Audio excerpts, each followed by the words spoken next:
Salut les filles, alors aujourd'hui j'ai décidé de faire une petite vidéo, donc ce serait sur le teint, parce que je pense que pour un bon maquillage, s'il n'y a pas un bon teint, on n'arrive à rien. Alors moi je commence par donc le fond de teint, donc c'est un fond de teint Avène, donc Avène Couvrance, là c'est la teinte 2 naturelle. Voilà, donc moi j'utilise avec l'éponge humidifiée, vous pouvez l'utiliser sec ou au pinceau comme vous voulez. Voilà, oui il est bientôt fini hein. Allez, on applique partout. Donc on commence donc par le milieu du visage pour étaler jusque sur les bords, pour pas faire de démarcation. Oui, donc je vous ai pas dit, donc j'avais juste une crème hydratante, c'est tout, j'avais rien d'autre. Ma tête au réveil quoi. Voilà. Alors donc pour celles qui utilisent un fond de teint normal, fluide, pas compact je veux dire, il y a le même chez Avène. En Avène Couvrance en fluide, c'est celui-là. Voilà, donc je l'ai aussi, mais je préfère le compact parce qu'il couvre plus que le fluide, qui enlève mieux les petites imperfections.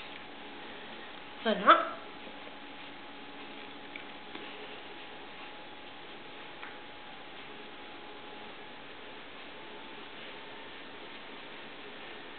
N'oubliez pas le cou et les oreilles.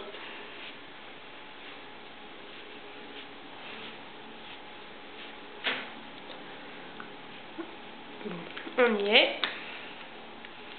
Hop, donc je disais oui, ceux qui utilisent un fond de teint donc de ce type là, vous pouvez soit l'appliquer donc à la main, sinon l'appliquer au pinceau fond de teint synthétique, ou au pinceau duo comme ça, ou encore non c'est tout. Par contre pour celles qui utilisent un fond de teint minéral comme ça par exemple, vous pouvez l'utiliser soit avec un kabuki, soit avec un pinceau buffer. Voilà.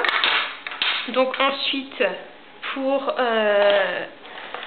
l'anti-cerne, bon là j'ai un anti-cerne de chez Elf, mais je l'aime pas du tout, mais bon je vais le finir hein.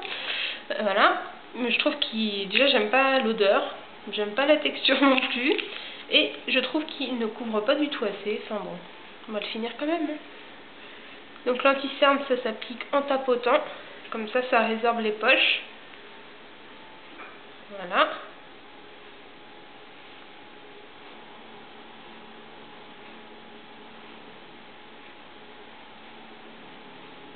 J'espère que vous voyez quelque chose, parce que donc c'est la première vidéo, je sais pas si au niveau de la luminosité ça va aller. On verra bien, on changera la prochaine fois si ça va pas. Voilà, les imperfections, j'utilise aussi un correcteur Elf All Over Cover Stick en teinte, j'ai pas mes lunettes, fer. Voilà. C'est pareil, j'en suis pas super convaincue, mais bon. Faire avec. Pour le prix, c'est vrai que on va pas se priver, faut tester. Voilà. Vous pouvez l'appliquer aussi au pinceau correcteur, j'en ai pas là à vous montrer. Voilà, donc ensuite pour fixer tout ça, il faut donc soit une poudre libre comme ça, que vous appliquez au pinceau poudre, soit moi j'utilise un produit Elf encore de leur section studio, c'est Translucent Mattifying Powder, attention mon anglais. Alors avec une petite éponge comme ça, c'est pareil, j'en ai plus beaucoup. Voilà, donc on l'applique sur la zone T en tapotant pour que le produit entre dans les pores, donc ça évite que ça brille au bout d'une heure hein.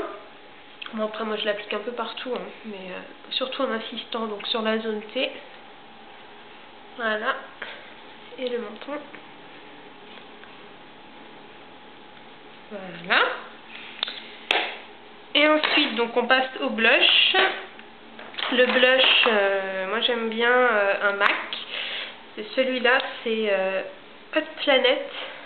Donc il est en double, donc j'utilise mélangé. Donc moi pour poser le blush, vous pouvez très bien le poser au pinceau poudre comme ça ou au pinceau pareil biseauté. Mais moi je l'utilise avec pinceau double fibre comme ça. Parce que je trouve que ça applique bien le produit sans trop en mettre. Donc voilà, vous en mettez hop, comme ça. Là je vois pas grand chose avec la lumière, mais bon, on va faire au pif.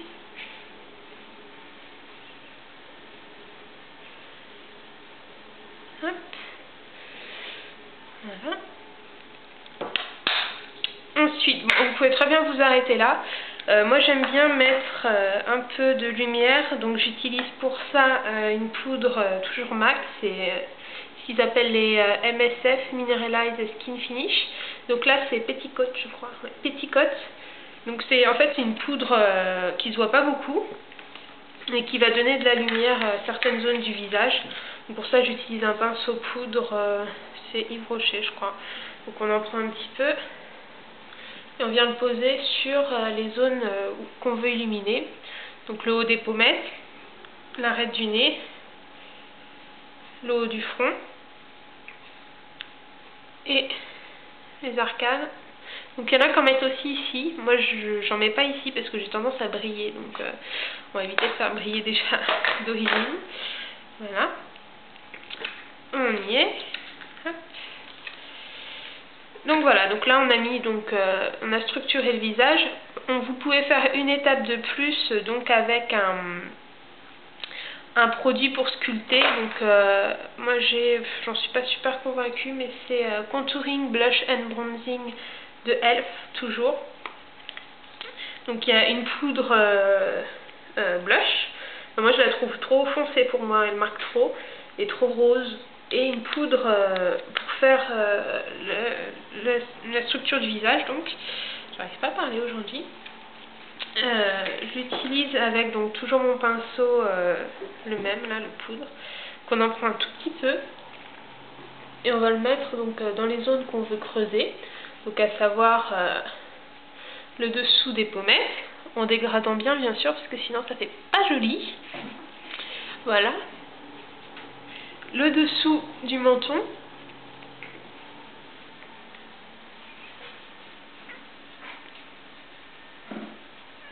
Je suis désolée pour ma voix, je suis malade, donc bon, vous m'excuserez, hein.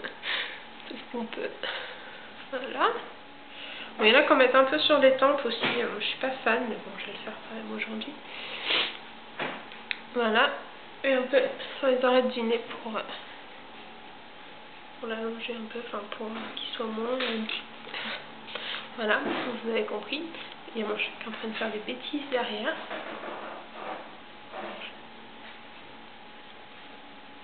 Voilà. Bon, ça a l'air d'être bon. Voilà, donc pour le teint, toutes les étapes, je vous marquerai les produits en dessous que j'ai utilisés en détail. Voilà, à plus les filles.